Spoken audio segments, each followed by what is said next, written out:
Hey there, welcome to another Photoshop tutorial from tutcast.com, and to celebrate the upcoming holiday season, we're going to be giving your standard photos a nice wintry feel by adding a very nice snowfall in a few very simple and very effective steps. Now this method was composed of a bunch of methods that I found online, and I think it turned out really nicely, and hopefully it'll turn out pretty nice for you.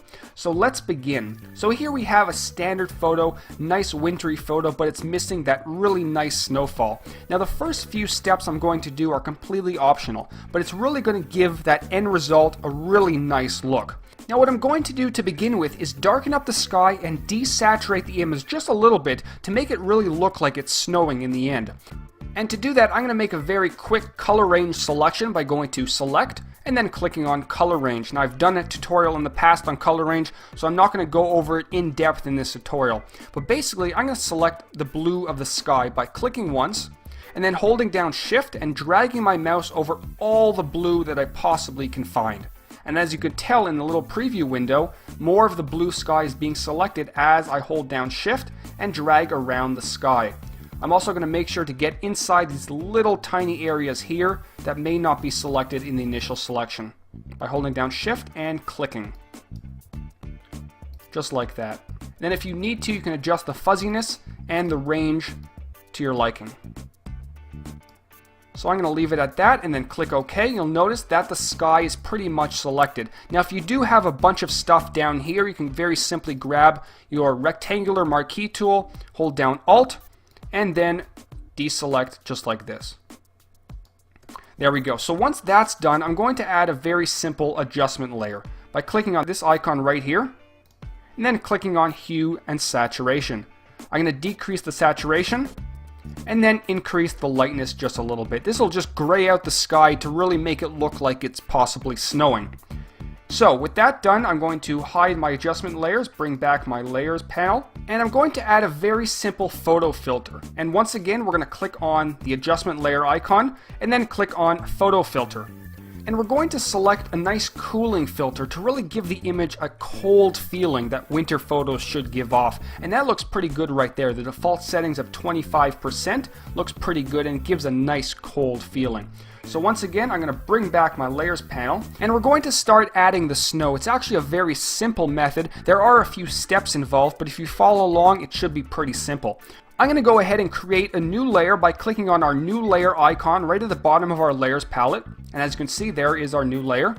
And we need to fill this layer completely black. So I'm going to click on my foreground color. I'm going to select the color as black, click OK.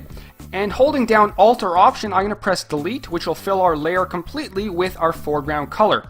Now we're going to add a few specks to our image. So to do that, we're going to go to Filter, Noise, and then click on Add Noise. And here's our Add Noise dialog box. And you're looking for a look similar to this. The settings that I found pretty nice were 100%, Gaussian, and then make sure that monochromatic is checked on. If it's not, you're going to get all these funky colors. We don't want that for snow. We're going to make sure it's checked on and then click OK. Now it looks pretty terrible right now, but bear with me. We're going to make it a little bit more blurry because snow isn't that sharp. So we're going to go to Filter, Blur, and then click on Blur More. Now this blurred our specks a little bit, but there's still way too many. So to fix that, we're going to play around with the levels to get rid of some of the white and then increase some of the black, and you'll see why in a minute. So to do that, we're going to go to Image, Adjustments, and then click on Levels. And here we go with our Levels dialog box.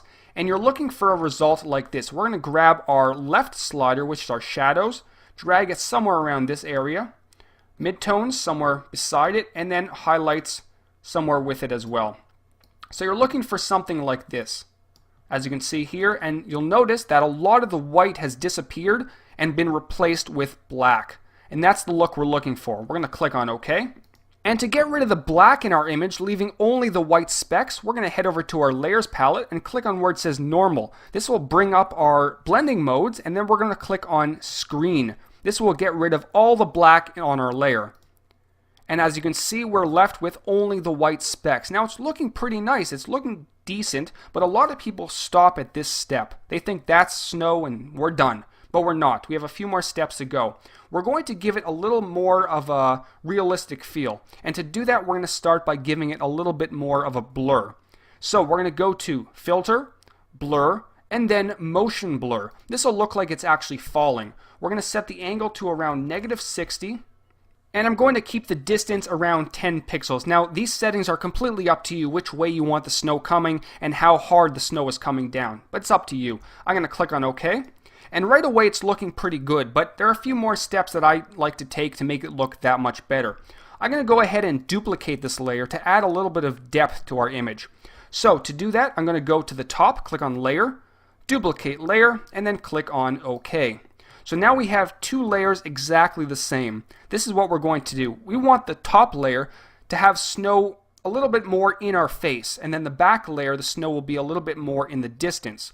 So this is how we're going to do it. We're going to go to Edit, head down to Transform, and then click on Rotate 180 degrees. This is just so that the top layer is not directly on top of our previous layer. Then we're going to go back to Edit, and we're going to select Free Transform. We're going to enlarge the top layer a little bit so the snow is a little bit closer to us and the back layer is a little bit further. So here at the top we have our transform tools. We want to scale the width and the height together. So we're going to click on this lock, which is our maintain aspect ratio, and then we're going to set the width to 200%. You'll notice that the height scales with it, and then over here we're going to click our check mark button. Now to make this top layer look like it's a lot closer to us than it actually is, we're going to give it a little bit of pixelation. So we're going to go to the top, click on Filter, Pixelate, and then click on Crystallize. And in this dialog box, the settings are completely up to you. I'm going to set it around 15 for the cell size, and then click on OK.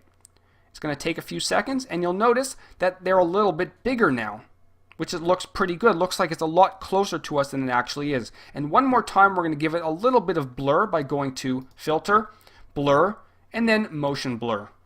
And the same settings should be fine. We're going to click on OK.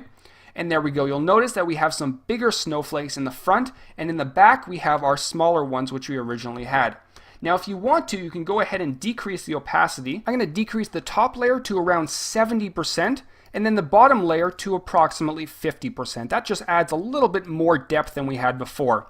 And to finish up, I'm going to grab our back snow layer, and I'm going to very simply duplicate it. So I'm going to drag it down to our new layer icon, which will give it a little bit more depth and a little bit harder snow. And it looks really, really nice. Once again, the settings are completely up to you. You can make it snow very hard, very soft, a lot of snow, very little snow. All up to you. So give it a shot with your photos. Hopefully you understand this tutorial. You may have to watch it one more time. Let me show you the before. Here is the before, and here is the after. So there's definitely a big difference. It looks a lot more snowy, a lot more suitable for the holiday seasons. You can also do it with a nice summer's day photo. You can make it look something like that. So I hope you enjoyed this tutorial. And until next time, this is Howard from tutcast.com. Have a great holiday. Take care. This episode of Tutcast is brought to you by LearnPhotoshopNow.com. In just 2 hours, you'll be able to produce your own graphics quickly, easily, and completely stress-free.